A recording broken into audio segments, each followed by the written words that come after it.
Good. Good. So last up, we're going to look at the more general turnstile model. We took the cash register first, right, in the strict turnstile, where we had this promise of non-negative frequencies. We could still have negative updates. Now we're going to have the general one. We can have negative updates and positive updates, and we don't have any assumptions about frequencies being non-negative at the end. So the stream again is just these pairs of an index ij in the universe and a value delta j that we're changing it by. We want to be formal about it again, right? We have to be, let's say, integers in some bounded range, just so that they fit in the bits that we're storing in these counters and so on. That's not so important for us. And we're still trying to estimate frequencies. The frequency is just the sum of all those deltas that update a given index I. Right, so this is what we want to do. And before the break, we saw CountSketch, right? And this probability 1, it always was an overestimate. This was using that we were in this strict turnstile. We're not that anymore, so maybe this is gone. And then probability 1 minus delta, the estimate is not more than epsilon times the 1 norm above. Right? And the 1 norm was just the sum of the entries. One we're going to see now has a slightly different guarantee in the general turnstile. So it's a better guarantee in many ways. Also a little bit weaker. So this one is gone. Let me just write it all out. So we want to say probability at least 1 minus delta, the estimate that we produce, it's still not going to be too large. The true estimate plus epsilon times, and here it's not going to be the so-called 1 norm, but it's going to be the 2 norm, and I'm going to define in a second. And it's going to be greater than or equal to true frequency minus epsilon times epsilon. This can both over and underestimate, but probability 1 minus delta, the estimates are no more than this epsilon times the 2 norm away from the true frequency. What is the 2 norm? 2 norm is just this Euclidean norm minus the square root sum over I fi squared. In general, 2 norm is always, for any vector, is always less than equal to the 1 norm. It can actually also sometimes be much smaller.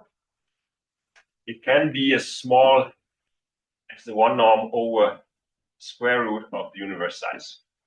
So it lies somewhere in this range. So it's a different kind of guarantee.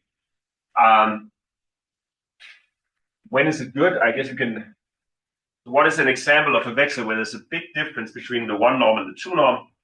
A vector where there's a big difference is, let's say it's a vector that are all the same value. Let's say you have a frequency of 1 for every element in the universe.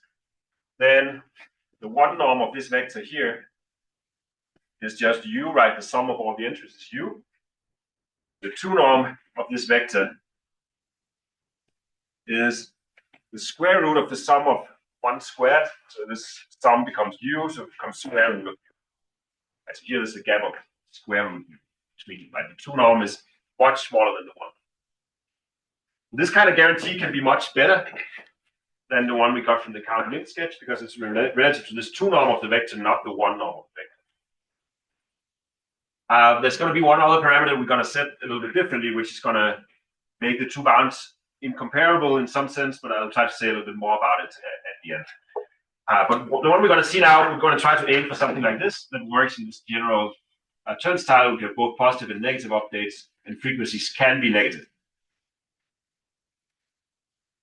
So we're going to do the same as last time. We're going to start with a simple case where this failure probability is some constant. Last time we looked at failure probability of a half.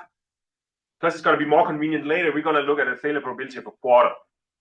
So we want it to be the case that the estimates lie in this range, except with probability at most 1 over. So what can we do? Similar to before, we're going to have an array of counters. So it's going to look very much like the count min. So we're going to have an array of counters. They start out 0, and the k counters. What is our k? K this time is going to be 4 over epsilon squared.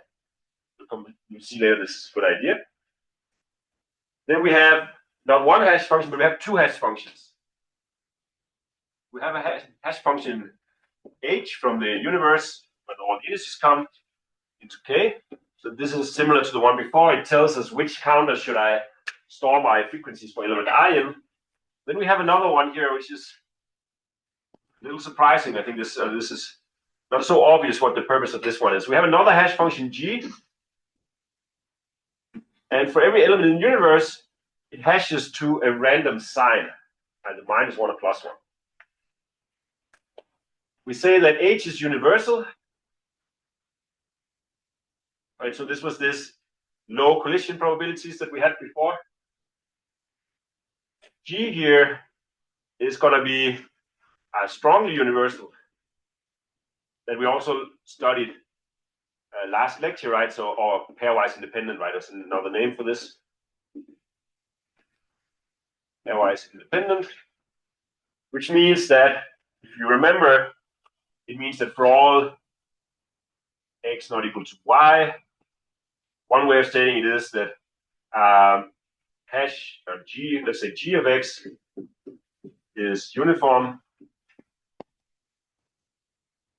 and independent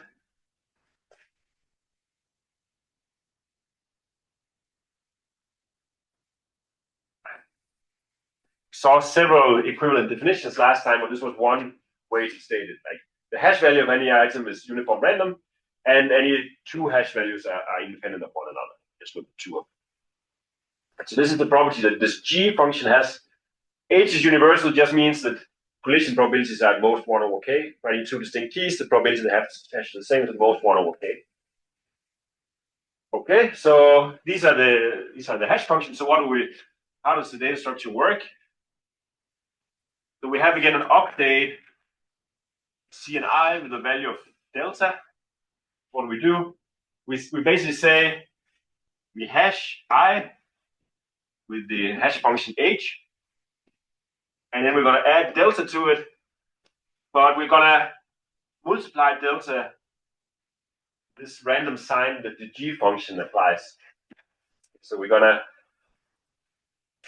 take our update, going to hash it into some array position based on what the key I is.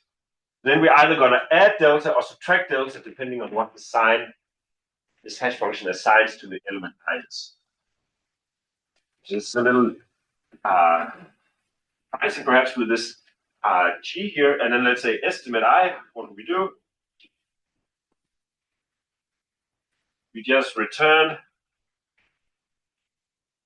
g of I times array index hash of I. Maybe first of all, what's the intuition here? Or why is this? Does it seem like a nice idea to have this g function? So if we look at one of these array positions, like maybe we can draw it over here. So here's our array. Here's one of maybe there are several items that hash in there, like before, right? So maybe the key, maybe hash of 3 is equal to hash of 7, is equal to hash of 8. So both 3, 7, and 8 map to this position. So before, with the CountSketch, we'll just add up the frequency of 3, 7, and 8. Now, in this one, the frequency of 3, the frequency of 7, the frequency of 8 would be multiplied by random signs when they're added up, right? So some of them will be added, some of them will be subtracted. And the intuition is that since you're adding something and subtracting something, then hopefully all the mistakes cancel out. That kind of makes sense, right? If I have 100 items that I'm adding in here, half of them are going to get pluses, half of them are going to get minuses, and hopefully this cancels out, and this gives us better estimate. The second thing is when you're estimating a concrete I, you're multiplying your g of I onto this value again, which is going to cancel out because the g of I times the g of I is always going to have the same one. So you're kind of canceling out your own sign, but hopefully all the other signs are still random. In particular, this pairwise independence going to ensure that all the others are kind of going to cancel each other out. Of course, not perfectly, but it's going to give us better estimates. That's the idea. And in particular, The estimates are going to be great when our input vectors look like this, when they're kind of everything is equally large, because then it's much more likely that things cancel out nicely. And if you have one big item or 2, 3 big items, then there's a much bigger chance that they all get the same sign and produce big errors. Somehow this is a good case for us. So that is the CountSketch. Let me write that down. This is just called CountSketch. CountSketch. Or this is at least the CountSketch when a failure probability is quarter, and then we're going to extend it afterwards to better failure probability. But let's see how can we analyze this thing here. We want to prove now that the estimates produced by this simple procedure satisfy that these estimates are within n to epsilon times the 2 norm of the true frequency, except with probability 1/4. Right? So it should often lie close to the true frequency. They can be overestimates, they can be underestimates, which I think is clear enough from this algorithmic description, right? That you can both get underestimates and overestimates, since both the values can be positive and negative, but also because we have this random sign that is being multiplied onto the frequencies, right? So we can both have underestimates and overestimates. Okay. So how can we try and analyze this? We would like to understand basically this random variable, the value of the estimate.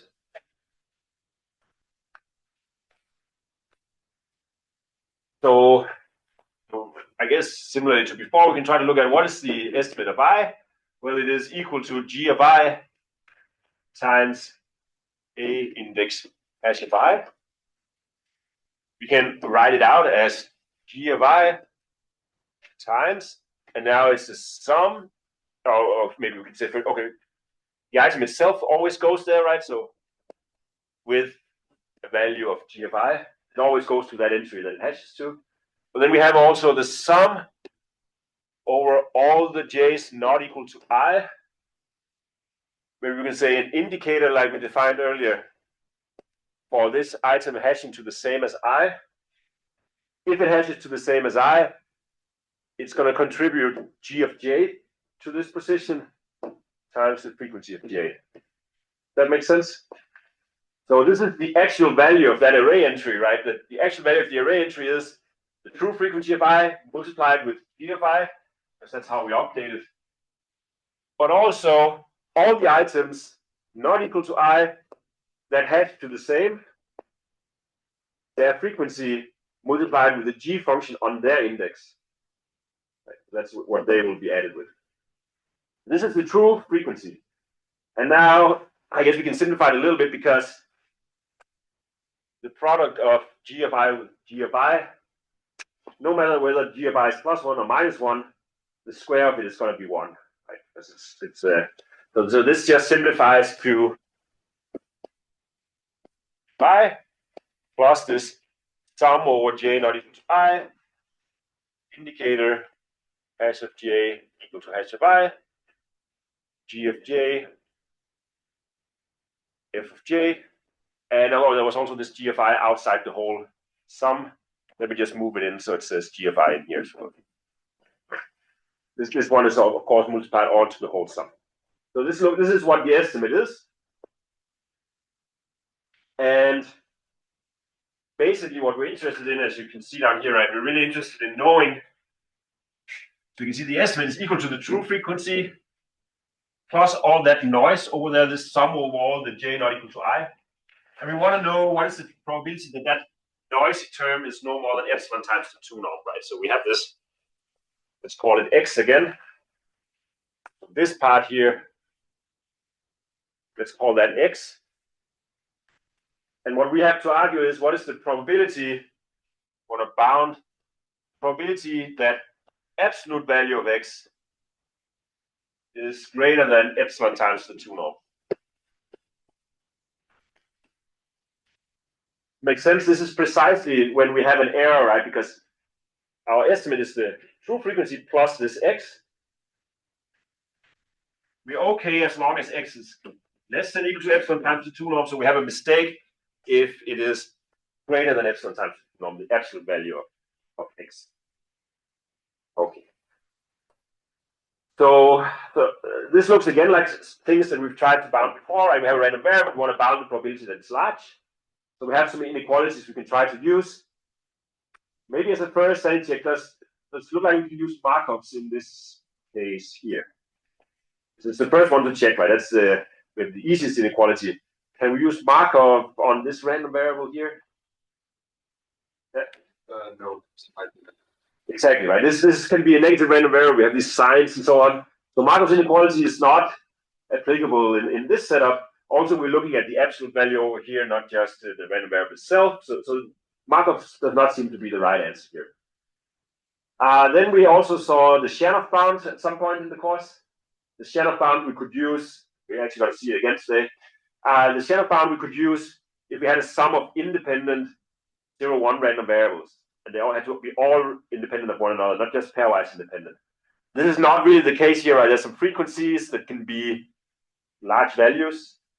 And these G's are only pairwise independent, so the Chernoff bound is also not the right one here. Do you remember? So we saw one last time that we might actually use in this case. Do you remember what it was called? We only saw it that one time, so it's fair enough if you don't remember. So what was this last inequality? They don't remember the name of it at least, and maybe we can, or what it states, both to find.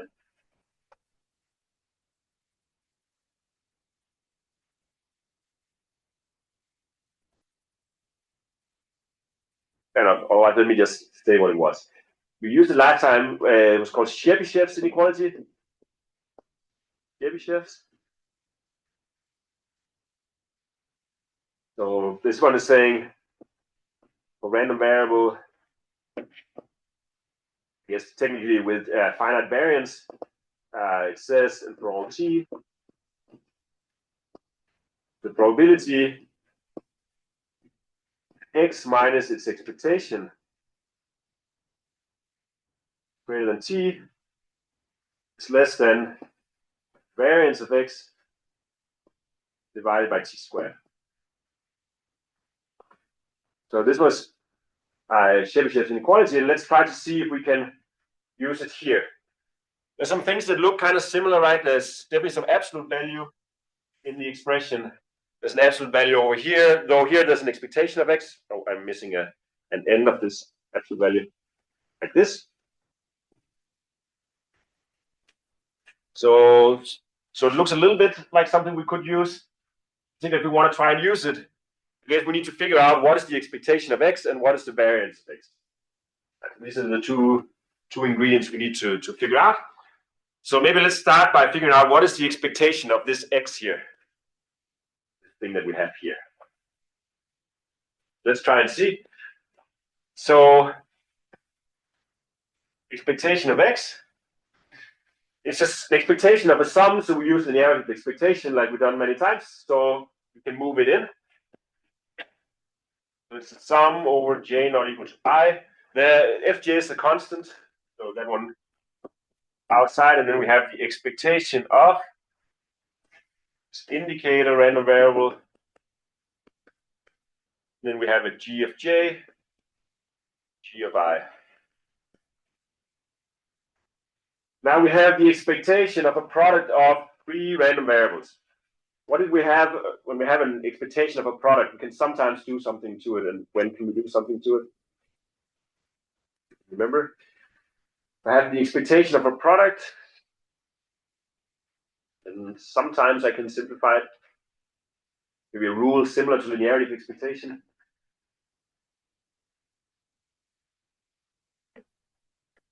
Expectation of a product of, let's just say, 2 random variables. Yeah. Product of the expectation. Yes. When is it equal to the product of the expectations? There's one requirement. Yeah. If they're independent, yes. If my random variable is independent, then the expectation of the product is the product of expectation. So we can definitely do it apply once, right? Because the h hash function, if you use an independent random seed for the h and the g functions, we can definitely split it here. So we could turn it into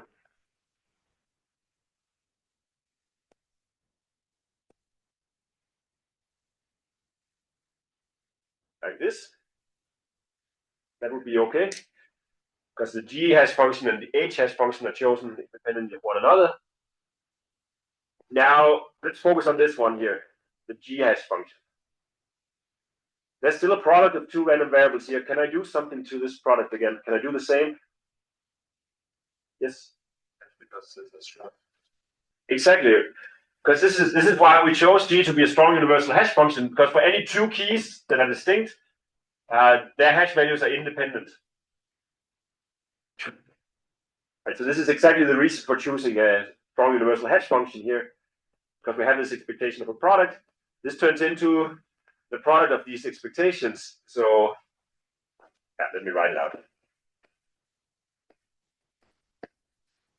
J.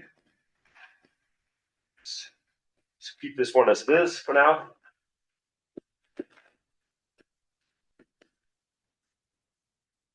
Then we have the expectation of g of I times the expectation of g of j. Okay. Now I'm almost done. What's the nice thing about this expression here? Any of these expectations that, yeah? The expectation of g of I and g j should just be 0. Exactly. Because they are uniform. Exactly, yes. These hash values are uniform random between -1 and 1. The probability 1/2, the -1, probability 1/2, the +1, so the expectation is 0, right? It's 1/2 times -1 plus 1/2 times +1, which is 0. So this is 0 and this is 0, and that means the whole sum is 0. Plus these two are 0. So, right, so this is nice, because now we're basically saying that the expected value of our estimate is actually equal to the true value. Sometimes call it unbiased estimate. So the expected value of the noise or mistake we're making is 0. Which is good, right? Because then actually it has the right form, because if we have plug in 0 here into Chebyshev's inequality, then it just says the probability that x is greater than t, the absolute value of x. And this is the form that we are looking at over here. Right? We're looking at the probability absolute value of x is greater than epsilon times the 2. So that's good. So then we can use Chebyshev. We just need to know what is the variance of x now. And that's the last thing that we need to know. What is the variance of this random variable? That gets a little more complicated, but still manageable. So I think we want to put this down. This.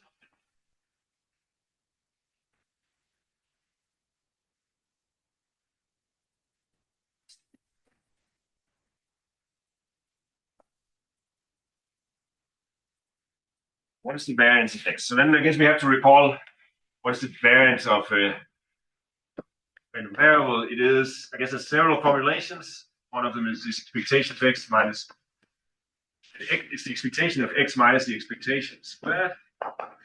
Also equal to x squared minus x. This is what the variance is. For us, we already know the expectation was 0, our random variable, right? So for us, we basically only care about this term. So we have to figure out, for us, it's only this expectation of x squared.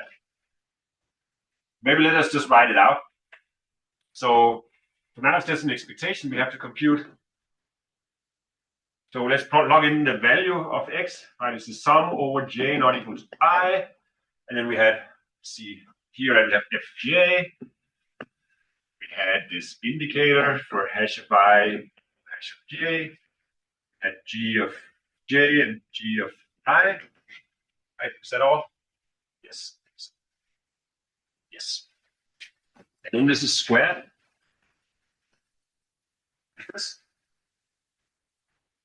And now, okay, if I have the square of a sum, then I get all the cross terms, and I get a term for every pair of indices in this sum. So maybe let's even write that out. We used I, we used J, we used K, we used H, we used G. So let's say sum over J not equal to I, sum not equal to I. if j, if L indicator hash of I is equal to hash of j, indicator hash of I equal to hash of L, g of I, g of j, g of I, g of L. This is just taking every pair of terms in this giant sum and writing it out. Lots of terms. Hopefully it will simplify. So there's at least some things that we'll observe here. I guess we can see here that the g of I, they just come 1, right? Because minus 1 times 1 is 1 and 1 times 1 is 1. So these don't matter. Kind of get rid of those. Now we can use linearity of expectation to move it inside the two sums. And we can use that the h hash functions are chosen independently of the g hash functions to write from j from L, fj, fl, hash of I, hash of j, I, hash of L, this,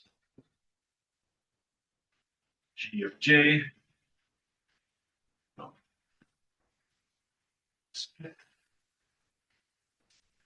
Okay. Can we go to this one? Something happened before. Does this still happen? Does it always happen? Does it happen sometimes? Can we say something about this part here? Yeah. There's nothing. Exactly. If j is not equal to L, then these are independent, and you can split it up into the product of expectations, right? So for j not equal to L, this says expectation of g of j times expectation g of L, and they are 0. So the whole thing is 0. Right? So the only terms that are left are the terms in the sum where L is equal to j. Those are the only ones that remain. So sum j not equal to I. So if L is equal to j, this says f j squared.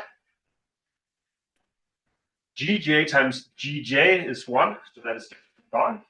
And this is indicator for hash of I is equal to hash of j times the indicator for hash of I is equal to hash of j. That's just the same as the indicator for hash of I is equal to hash of j. But 1 times 1 is 1 and 0 times 0 is 0. So it just becomes this. That's quite a simplification. What is the expected value of this indicator? Expected value of the indicator that hash of I is equal to hash of j. What do you say about that one? H hash function.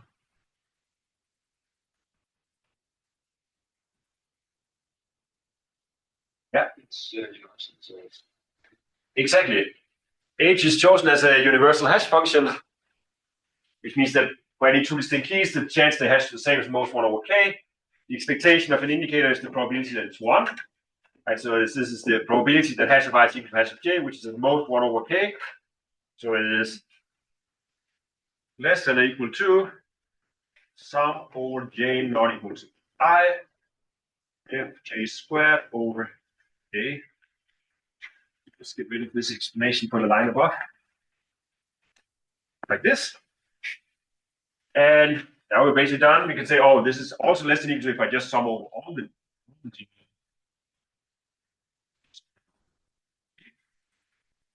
and this looks somewhat familiar, particularly if we had the 2 norm of f, then that is the square root of the sum of the squares.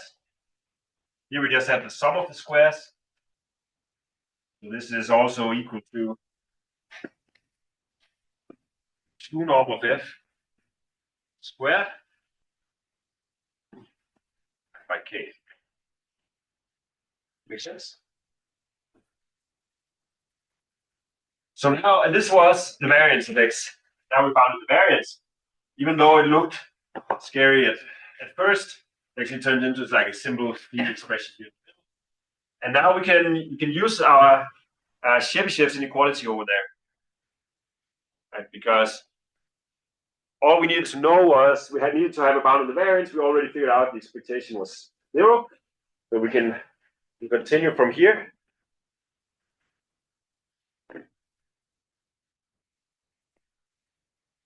And so then we're just plugging it into Chebyshev's and saying, oh, we have to plug in the variance.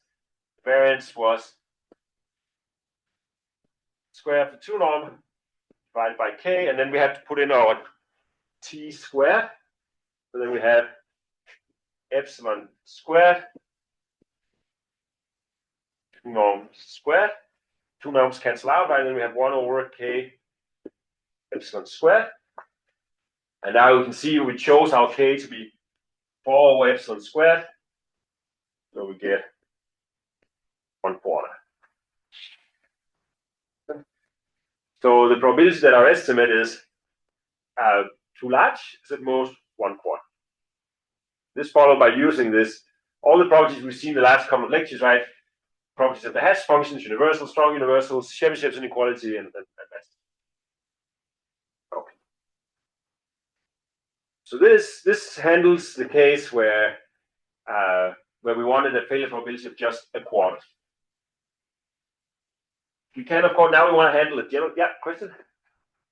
Could we have used Markov's inequality because, like, we just define y equals to the value of x when we have a non-negative random variable? Then we have a non-negative random variable. Yes, the problem is, yeah, but then we need to, let's see, we could. The problem is it's hard to bound the expected value of the absolute value of x. Then that gets trickier.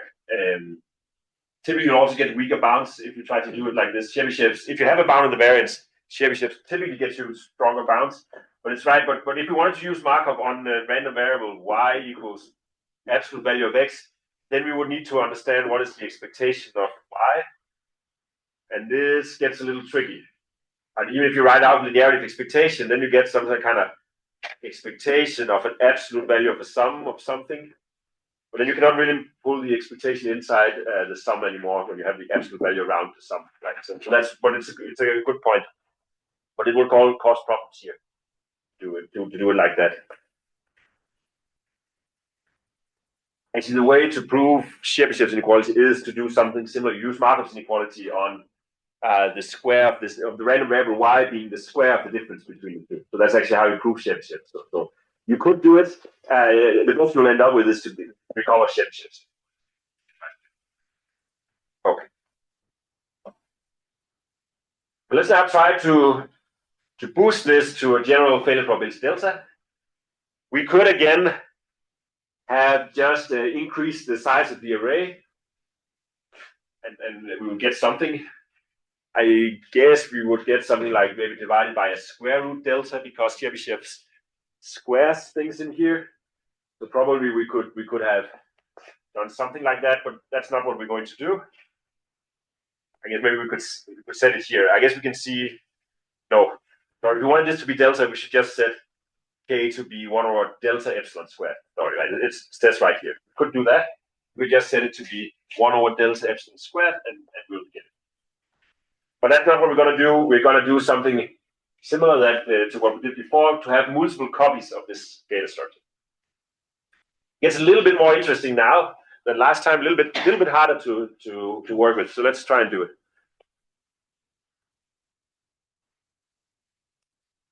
Because when we had the count-min sketch, we knew that they never underestimated, right? So we could always return the minimum of all our estimates.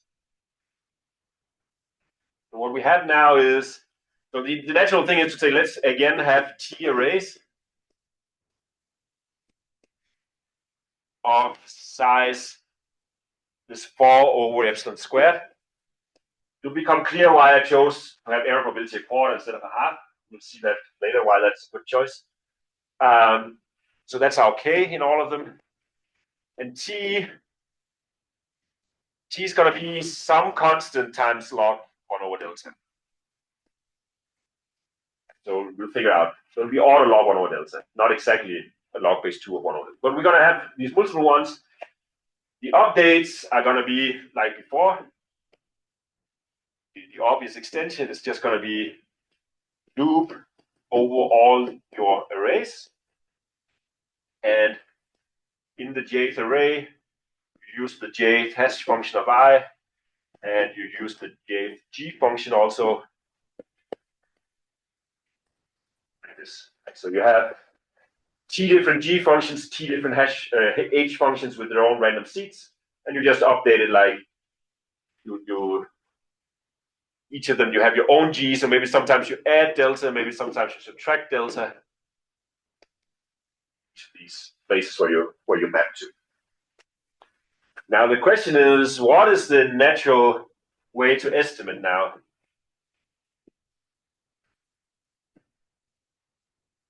How could we?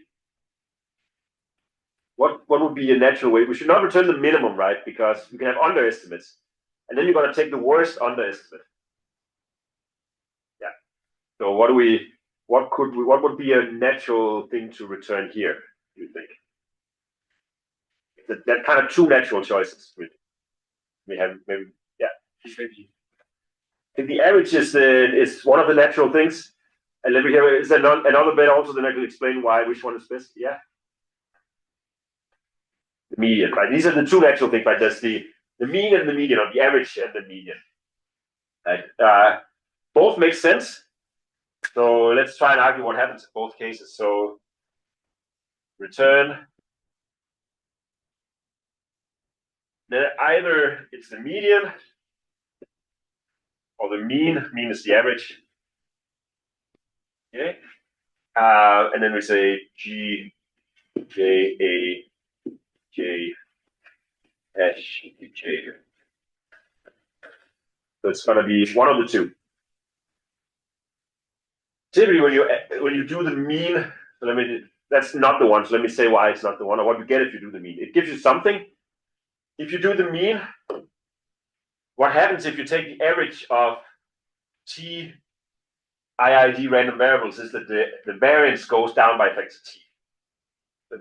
This is what you can prove. So the variance drops by a factor t, which means that the estimates that you're getting from Chebyshevs are going to increase by a factor t. But that's the same as just increasing the array size by a factor t.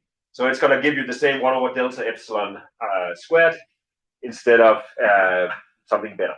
So that's basically what's going to happen if you do the mean. You can show the variance drops by a factor t, but you're also kind of blowing up the space usage by a factor t. And now you're also doing the time is also blown up by a factor t, whereas just having one array that's t times bigger would not increase the time. So it's better to go with the median, but it's also a little bit tricky to analyze the median. So we're going to go with the median. This is how we're going to do estimates now. We're going to return the median of all of our estimates. Okay. So now we want to try and understand what is the probability that the median estimate is far away from the true value. Right? We want to understand what is the chance the median is off by at least this epsilon times the 2 norm. And there's a very nice observation that you need to make to understand this. So let's have a look. So let's say that you do all these estimates, and let's say we order these estimates on the line based on how big they are. So let's say we have these t estimates, and then they're ordered by magnitude. I don't know, how do we write this? I guess we can write it as the smallest estimate of I is first, and then let's say that the largest estimate. So these superscripts just mean that I ordered them by magnitude. Okay, so I order all the estimates, and then we know that our algorithm is always returning the middle one, right? So it's returning, and let's say there's an odd number of them: 1, 2, 3, 4, 5, 6, 7, 8, 9. This is the middle one, so we're going to return the middle one. So what can we before for the count min, right? Basically said, well, if the estimate is wrong, like our final estimate is wrong, it must have been because they were all wrong. Right? That was what we had in the count min. Here it's a little different. Can we say something if this middle element is wrong? Can I say that then there has to be quite a lot of them that are actually wrong?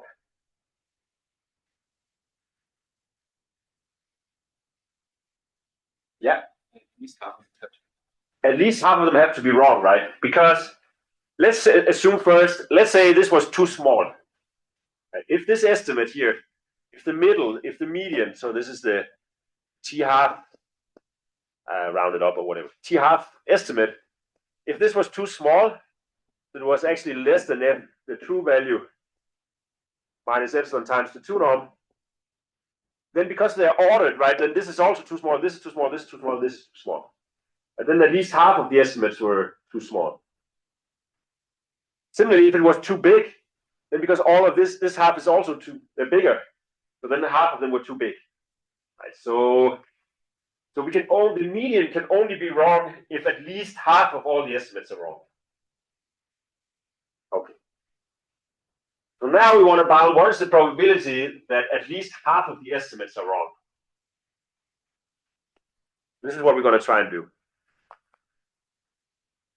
So what we do now is let's introduce, let's say, indicator random variables, xj, for j equals 1 to t, and this is taking the value 1 if the jth estimate is too far off. So let's say the jth estimate of I minus the true value is larger than epsilon times the 2 norm, right? So this is, and otherwise 0.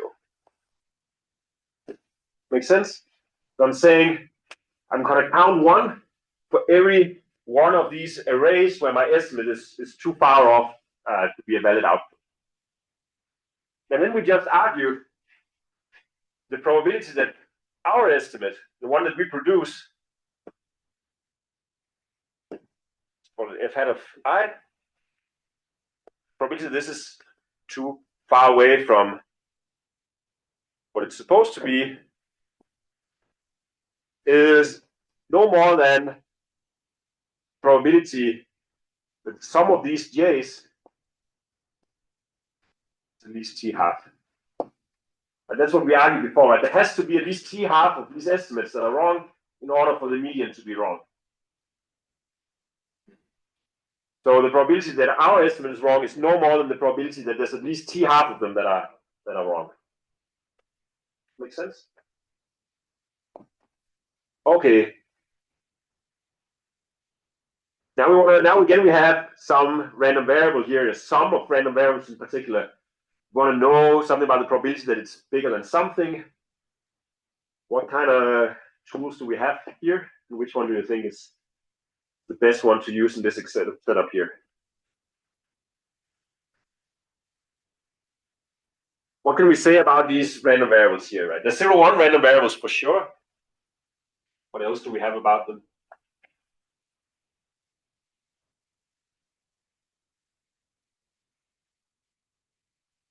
XJ is saying, did the jth array make a mistake?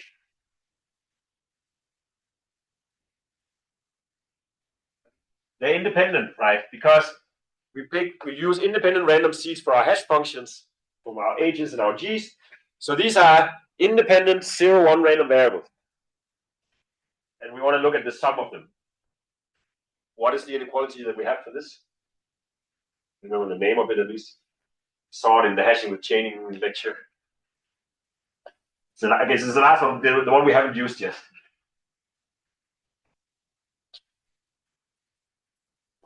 So it's this no bets, otherwise I'll just write it. Yeah, sure enough bound. The sure enough bound, yes, exactly. So let's put it here. So today we're going to use one of the cases we didn't use last time. Okay. So the Shannon bound. Let's put it.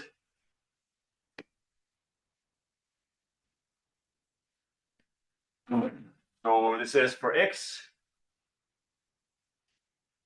So we'll write xi for a sum with xi's independent 0, 1 random variables. We have 3 different statements of it. Let's have the one here that says for all 0 less than delta is less than equal to 1. And then it says for all mu's less than equal to the expectation of x, probability that x is less than 1 minus delta mu is less than e to the minus delta squared mu half. One case. There's another case. Mu greater than equal to the expectation. Probability that x is greater than 1 plus delta mu less than e to the minus delta squared mu 3. And there's a last case on here for all delta greater than 0 or mu greater than equal to the expectation. We have probability x is greater than 1 plus delta mu less than e to the delta over 1 plus delta, right here. 1 plus delta to the 1 plus delta. That is 3 different cases. And we have here, of course, one of these sums, right? So these are 0, 1 independent 0, 1 random variable. So this is our x. And we're looking at the probability that it's larger than something. So it's going to be one of the last 2 that we're going to use. And in both cases, we need to know the expectation so we can pick a mu. So we want to know what is the expectation of this sum. So let's just write it out. So the expectation of the sum from j equals 1 to t xj, the narrative expectation, right? It's the sum from 1 to t. And now it's just the probability that the jth estimate is further away from its expectation than epsilon times the 2 norm. What is this probability? What did we choose? What is the probability that the jth estimate is wrong, is too far off? How did we choose? I guess I erased it in the middle one. Does anyone remember? We had the simple case where we had just one row of this one array here. We set this k to be 4 epsilon squared. What was the chance that we made a mistake when we had just one of these arrays? Yeah, 1/4. 1/4, right? We chose it to be 1/4. So all these probabilities are 1/4 at most. So this is less than equal to t over 4.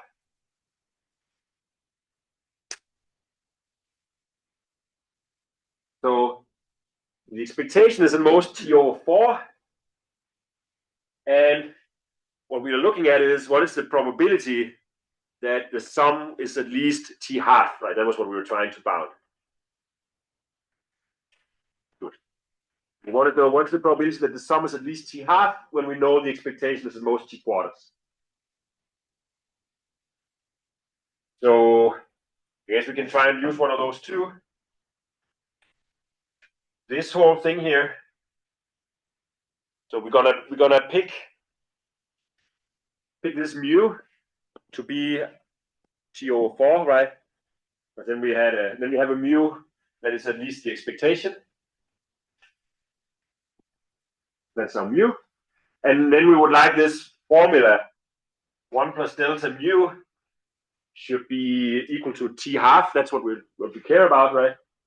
So we want to say, well, if 1 plus delta mu is t quarters, if this should be t half, then I guess we need delta to be 1. Makes sense? Okay, it is a little confusing. This delta is not that delta. Maybe should have called it something else. Do you know the difference? There's a delta in the Chernoff bound, and there's a delta in the error probability. This delta here is the one in the Chernoff bound. We're going to set it to 1. So we can basically use both. I think this formula is maybe a little simpler to look at. Maybe because I was writing sideways, it's a little unclear. This is all in the exponent. Let me write it a little prettier. It's e to the minus delta squared mu over 3. And let us insert our delta mu into this formula. And then we get the probability that this sum x is greater than t half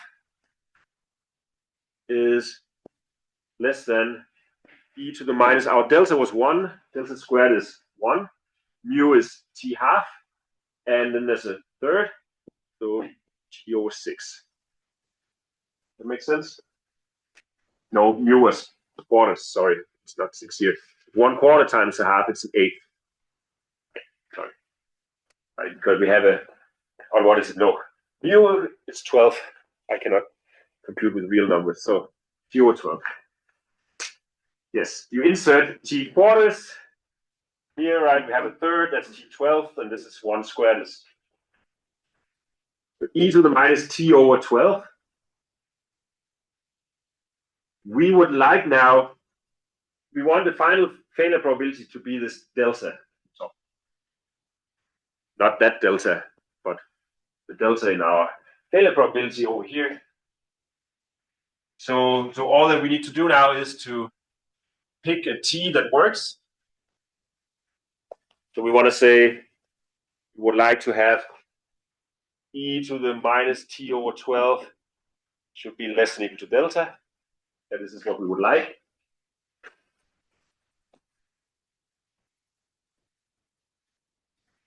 And okay, almost always set t to be 12, natural logarithm of 1 over delta. 12 cancels 12. E to the minus log 1 over delta is that. So that was this constant up there. We can maybe do it more exactly now. So it's 12 log 1 over delta. The natural log. And that gets it. This skips our boundary because we now know that probability that at least half of these estimates are wrong is most delta, and the median can only be wrong if at least half of them are wrong. So we get a final space bound really if you. So the final space bound is going to be the size of this giant table that we're storing.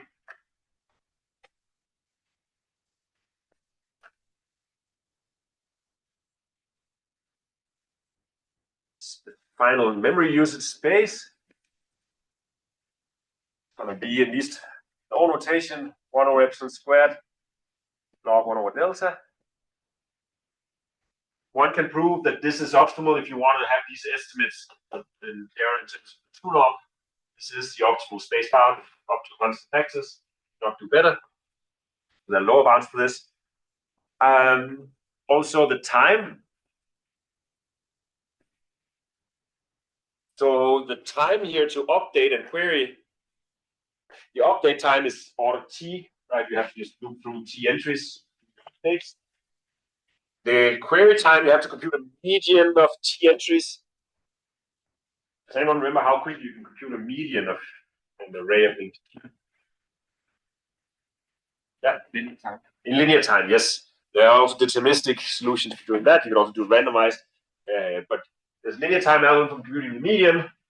If you're lazy, you sort them and pick the median, and then you pay t log t. But you can do it in linear time. So this is order t, and t is order log 1 over delta.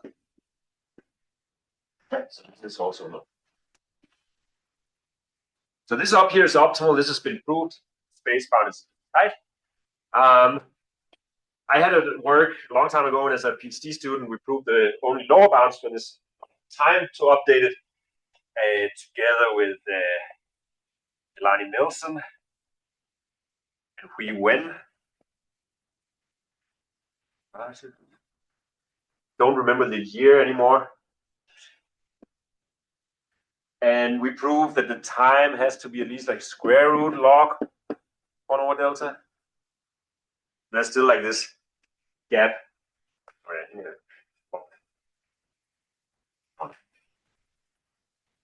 So there's this gap in the time. It could be possible to do it better, maybe. But this is the best kind of known state. Yeah, there are some solutions that if you're allowed to maybe buffer some things, then you can do a little bit better and get close to this. But that's generally the state of the art for this problem. So I'm doing my time, 5 minutes left. So next time we're going to solve this heavy hitters problem that we talked about in the beginning. That's kind of like the motivation for it. Maybe I want to give you one last motivation for when would it make sense to have these negative updates into the strict turnstile setup, and maybe like one cool kind of application of the way the data structures work here. So let's say, like again, something like this Google Trends, where you want to keep track of popular search terms or estimate how many times did I search for some concrete word. You could imagine that you're running one of these, say, strict turnstile algorithm for this. You're just running it continuously. But then maybe after a year, you wanted to know, well, what was most popular on the 27th of October last year? Maybe you would like to ask such a query. What could you do? One thing to do is that, say, at the end of every day, you just take you store a memory dump of your data structure. You just store all the counters as they are. They don't take up much space. You can put them in a database. So does it make sense? So you say you just kind of stream, you maintain all the history that you ever saw on the internet, and then at the end of every day, you dump the memory contents of your sketch, this data structure. And now, so that at the end of every day, I have a memory. So let's say one day end here. So there's a stream of updates, right? I, J, delta, J. At the end of every day, you have a dump of the memory.